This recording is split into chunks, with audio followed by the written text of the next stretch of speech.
Lep pozdrav in dobrodošli na še enem liveu Kripto dnevno. To je live, ki ga imamo vsak dan ob 9 zjutraj na Patreonu. In če to slučajno spremljate kasneje preko YouTubea in se mi želite pridružiti, so povezave spodaj v opisu in pripetem komentarju. In pa seveda, če tudi spremljate kasneje, se ne pozabite naročiti na moj YouTube kanal, da ne boste zamudili kakšnega posnetka tega livea. Danes je 19. marec, četrtek, in včeraj smo imeli kar zanimiv dan. Prišlo je namreč do Fed odločitve. Ampak večina trga je že pričakovala tole odločitev, in sicer, da je obdržala trenutne obrestne mere.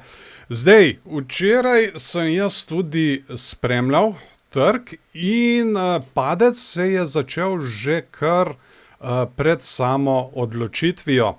In potem pri sami odločitvi, kot pravi tudi tale članek, smo mi dobili nek bounce, nek odboj, ampak danes, kot bomo potem tudi padamo naprej dol.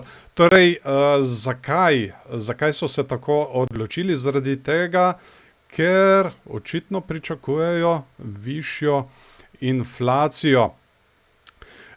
Poleg tega pa ni tukaj tudi za pozabiti, seveda, cen nafte in seveda tudi napetosti med Ameriko, Izraelom in Iranom. Tako da, ja, zaradi vsega tega skupka so seveda trgovci tudi bolj živčni. Tako da kar negativen pogled.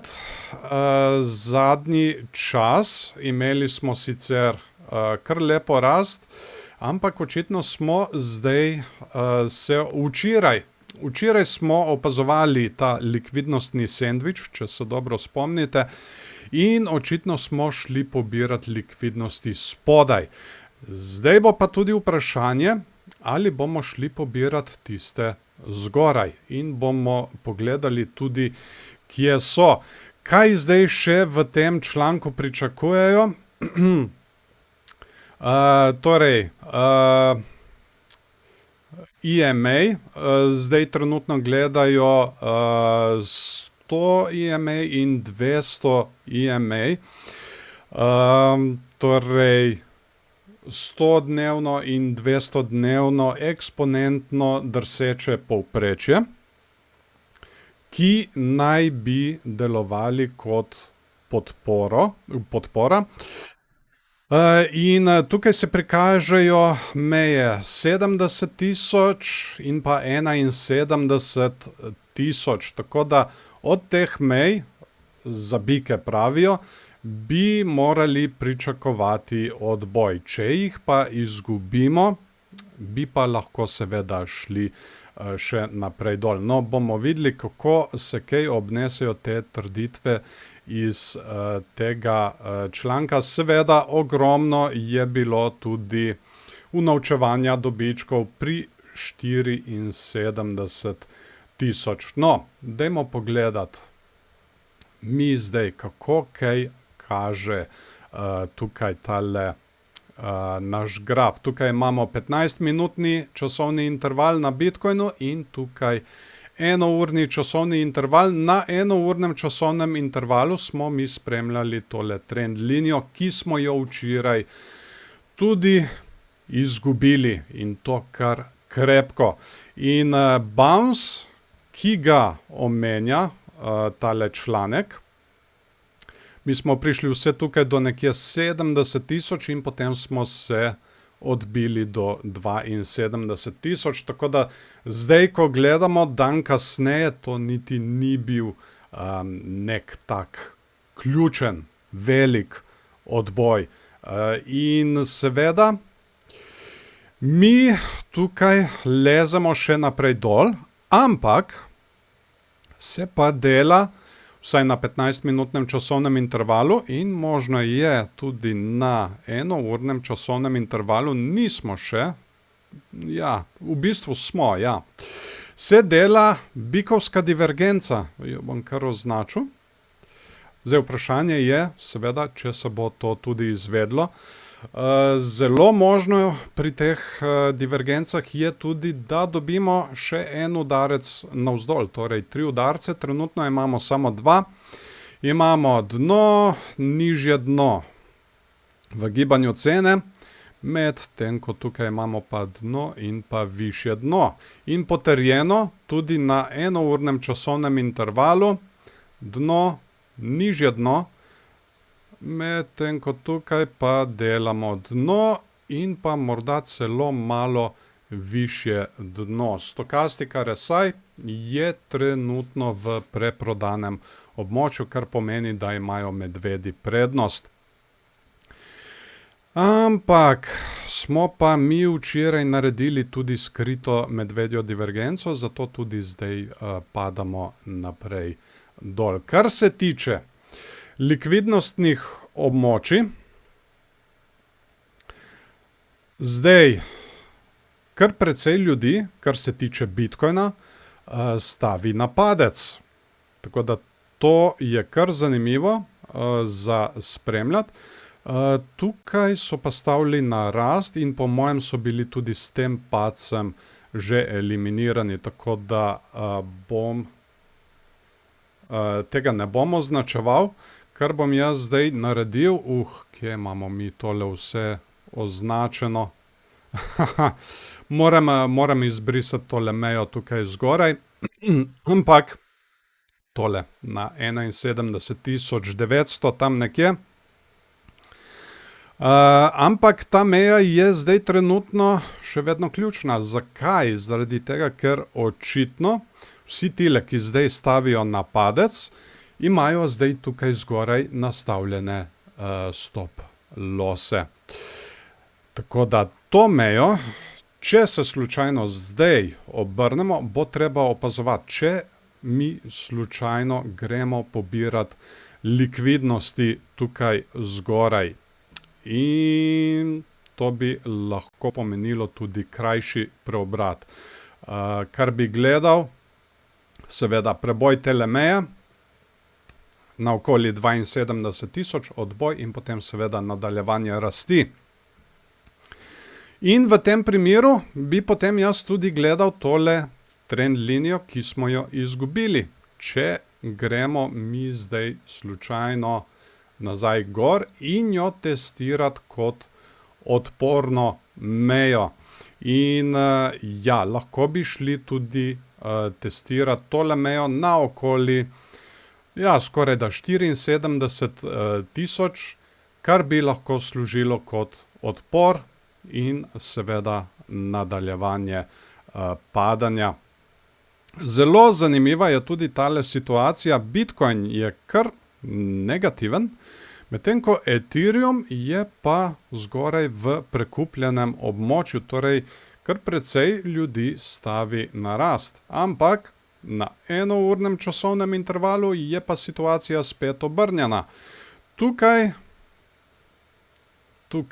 na tem dnu so ljudje kar stavili na rast Bitcoina, sicer nismo prišli v prekupljeno območje, medtem ko za Ethereum so bili kar negativni. No, trenutno včeraj je bil kar velik dogodek in seveda je situacija na trgu kar zmešana, tako da ponavadi po takih dogodkih se vedno splača malo počakati, da se potem tudi vidi, kam dejansko je usmerjen trg.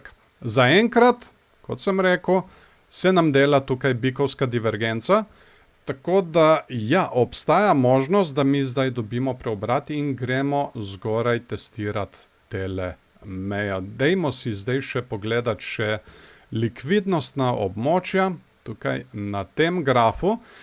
Dal sem tukaj na 3 dni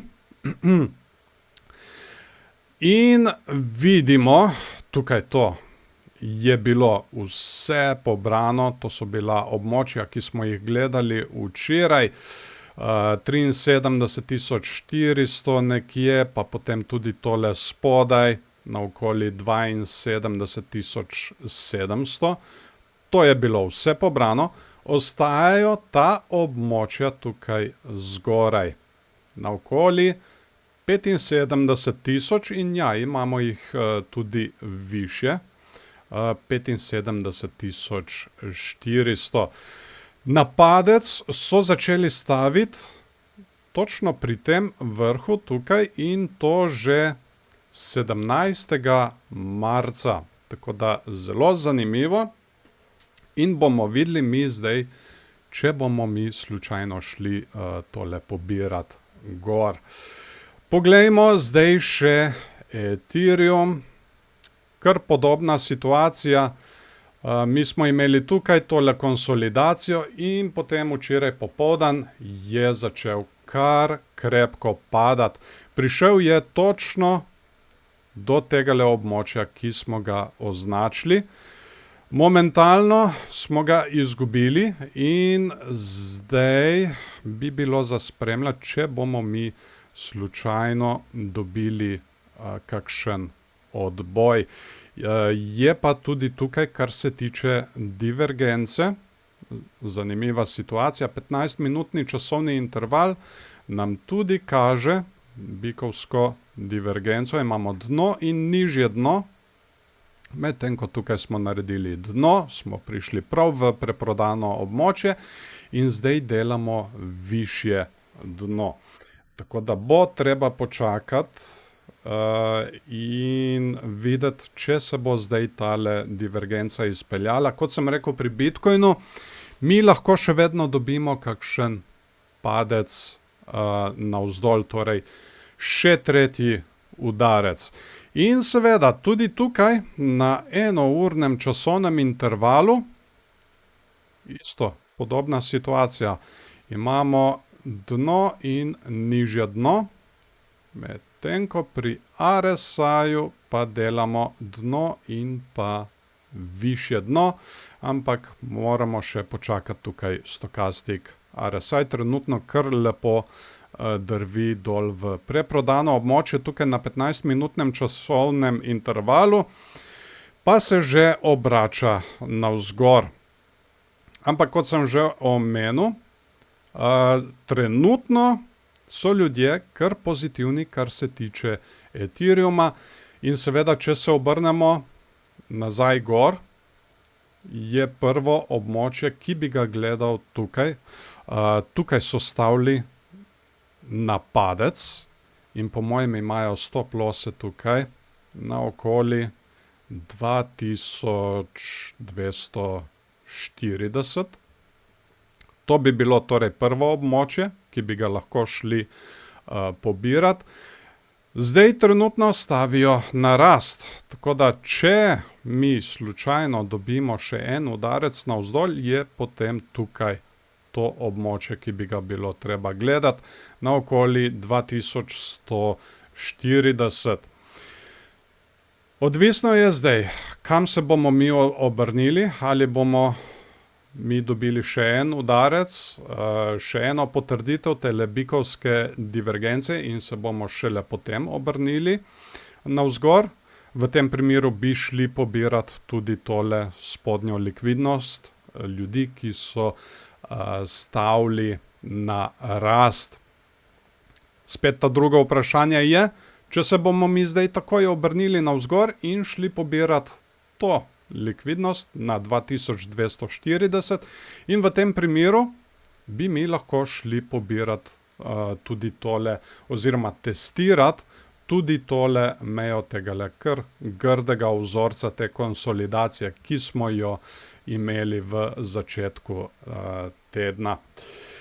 Tako da, ja, to bi bilo tudi to za danes.